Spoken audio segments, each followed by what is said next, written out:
Once upon a time, there was a little boy with an overactive imagination. It was so active, never sit still in class. You could send him up to grab something out of a room. He'd forget what it was by the time he got there. The objective was, because his mind was going 1,000 miles per hour about who knows what. Well, luckily for us, I know what. That's what the story's about. So, as it goes, this boy would sit in class and think, imagine, dream up all kinds of things. He would dream up saving princesses, a knight in shining armor, on horseback, riding to the castle, to defend his kingdom's honor and to save the beautiful heroines. He would dream up finding fairies in a field and letting them rest on his hand, on his palm. He would dream up fighting dragons, taking his sword in his two hands and stabbing it up into the dragon's guts and laying it down to rest. He would dream up what it would be like to be older, to wear a shirt and tie, to go into an office like his dad. He would dream up all these things sitting in a classroom.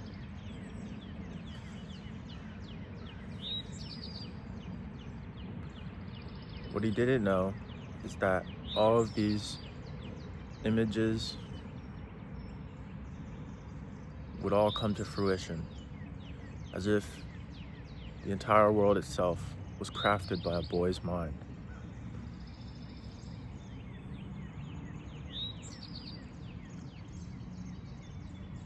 What better set of values than a boy's mind for a world?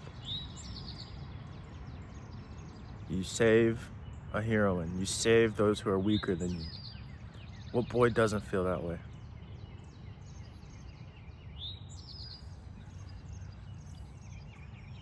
What boy doesn't like robots? He dreamed of a place where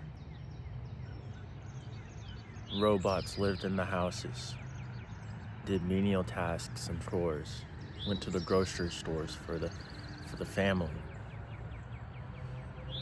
He even thought of how cool it would be if the robots had an uprising. It was in a movie he watched. He thought of aliens coming down from space, the government alerting everybody, they're here, they're here.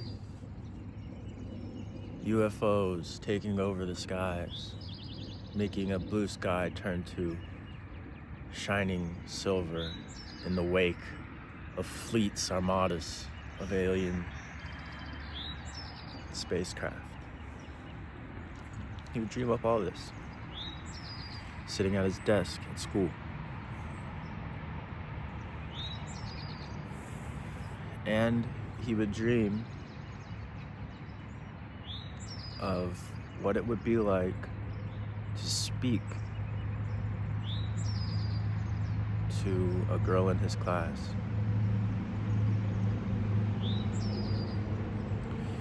He would sit and take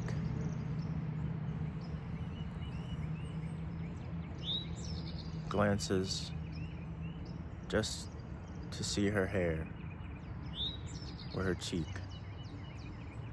What boy doesn't have this experience?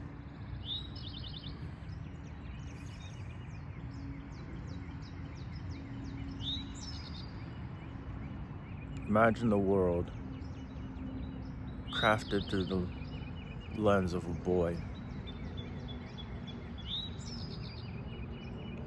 knights and battleships, rockets.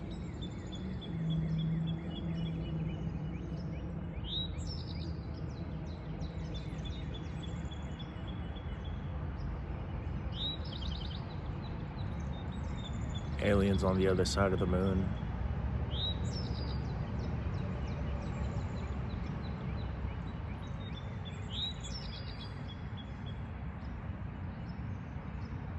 He imagined himself in his later years.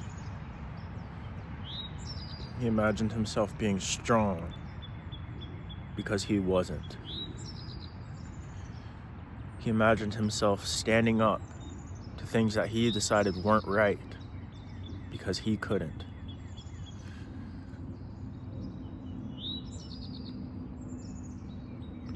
He imagined himself walking up to her and talking to her because he could not.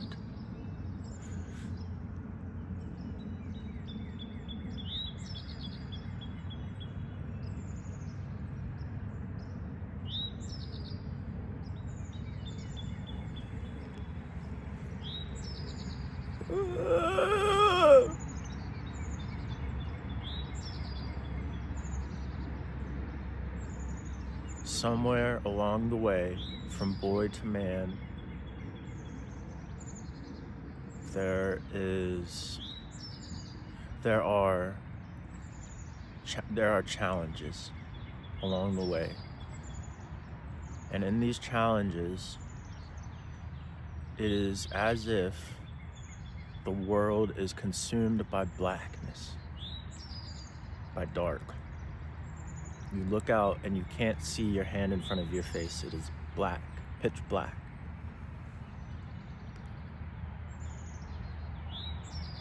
And you don't know where to turn, who to turn to, if there is anyone to turn to in the first place. But throughout this, there is a light. You always see it. A light of hope. And whether or not you can reach out and touch it, whether or not you even believe that that is what it is, it's there. And as a boy or as a man,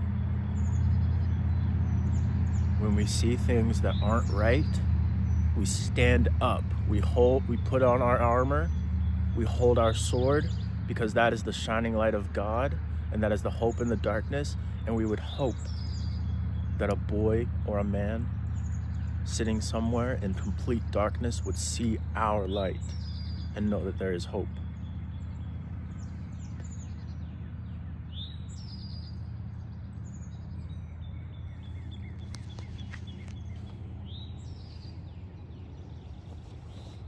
And all odds are stacked against you.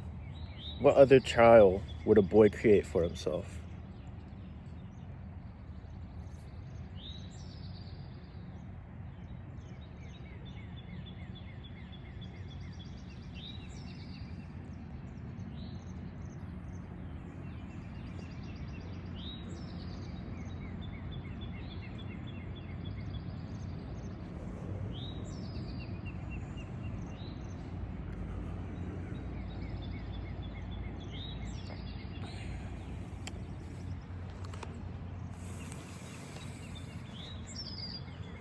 I've been wrestling with temper and pride.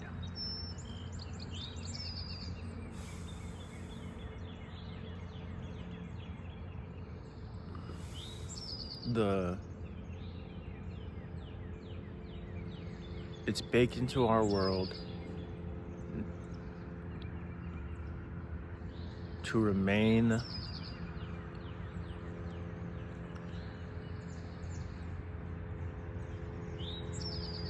to go without notice. You don't want to stand out. You don't want to raise your voice, or you'll be lumped in with the other monkeys and scoundrels and thugs.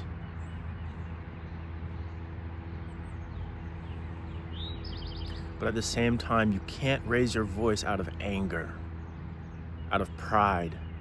You have to know when your voice needs to be heard, and you have to have the courage to let it be heard.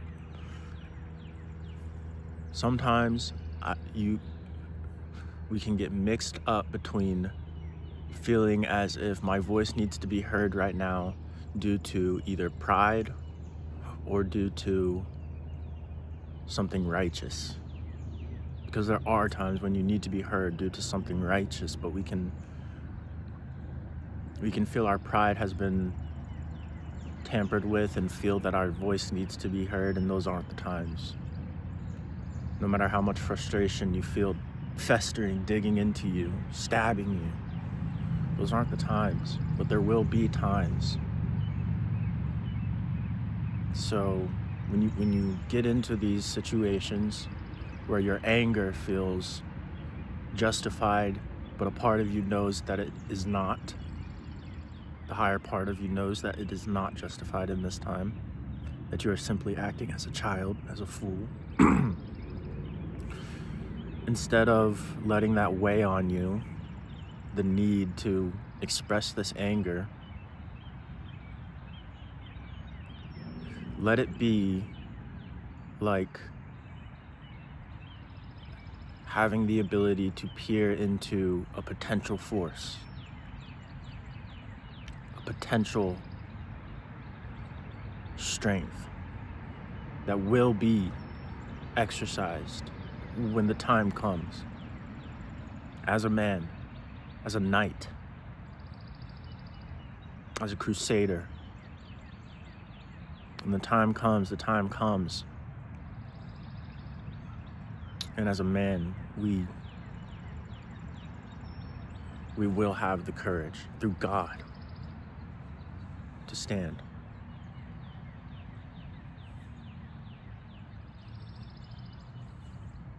With righteousness on our breastplate.